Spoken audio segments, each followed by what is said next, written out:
Hair ash blonde কোথা থেকে করলাম, from this to this. So আমার অনেক দিন ধরে কালার করার ইচ্ছা ছিল।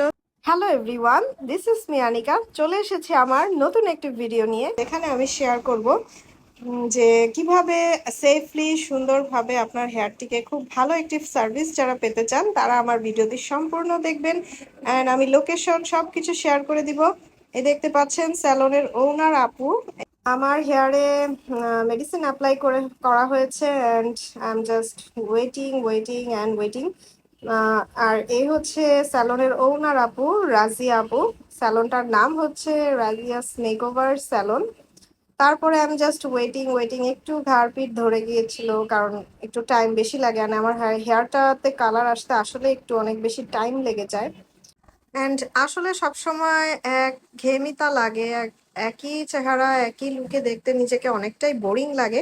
তার জন্য আসলে সামনেই ঈদ, সো লুকটা একটু চেঞ্জ না করলেই তো নয়। তো নতুন একটি হেয়ার কালারের মাধ্যমে নিজের লুকটাকে একটু চেঞ্জ করতে চাই, এনহ্যান্স করতে চাই। তো তার জন্যই আসলে হেয়ার কালারটা করা।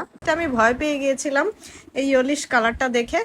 অ্যান্ড না, তারা বলেছে কালার অ্যাপ্লাই করা হয়নি, তারপরে আবার কালার অ্যাপ্লাই করবে। অ্যান্ড দেখতেই পাচ্ছেন বাইরের কান্ট্রিগুলোতে যেরকম পার্পল কালারের শ্যাম্পুগুলো আমরা দেখতে পাই, ঠিক সেম প্রোডাক্ট দিয়ে, মানে আই মিন সম্পূর্ণ বাহিরের সব প্রোডাক্ট দিয়ে কিন্তু আমাদেরকে সার্ভিস তারা দিয়ে থাকে। অ্যান্ড আই এম কি বলবো, মানে অনেক বেশি স্যাটিসফাইড।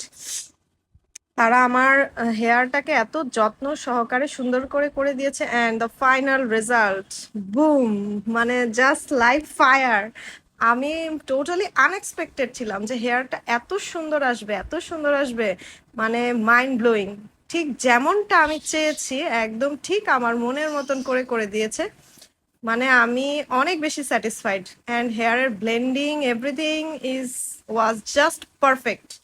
মানে আপু নিজের হাতে এতটা যত্ন সহকারে এত সুন্দর করে আমার হেয়ারটাকে তারা করে দিয়েছে। আর একটা কথা অবশ্যই বলতে হবে, মানে স্যালনটার ভিতরের ডেকোরেশন, তারপরে এনভায়রনমেন্ট অ্যান্ড তাদের বিহেভিয়ার, অ্যান্ড বিশেষ করে রাজি আপু প্রত্যেকটা ক্লায়েন্টকে এত সুন্দর করে হ্যান্ডেল করছে, মানে আপনি কমপ্লেন করার কোনো সুযোগই পাবেন না। তো এই জিনিসটা আমাকে খুব বেশি মুগ্ধ করেছে এই স্যালনটা। সো আমি সবাইকে সাজেস্ট করব এখানে আসার জন্য। অ্যান্ড আপনাদের সুবিধার্থে আমি স্যালনটার লোকেশনটাও শেয়ার করে দিব। এটা হচ্ছে ধানমন্ডি 27, হাউস নাম্বার 3, ধানমন্ডি, একদম রাপা প্লাজার ঠিক পেছনের বিল্ডিংটাই রাজিয়াস মেকওভার স্যালন। অ্যান্ড আমার ভিডিওটি যদি আপনাদের ভালো লেগে থাকে তাহলে অবশ্যই আমার পেজে একটা লাইক অ্যান্ড ফলো দিয়ে সাথেই থাকবেন। ধন্যবাদ।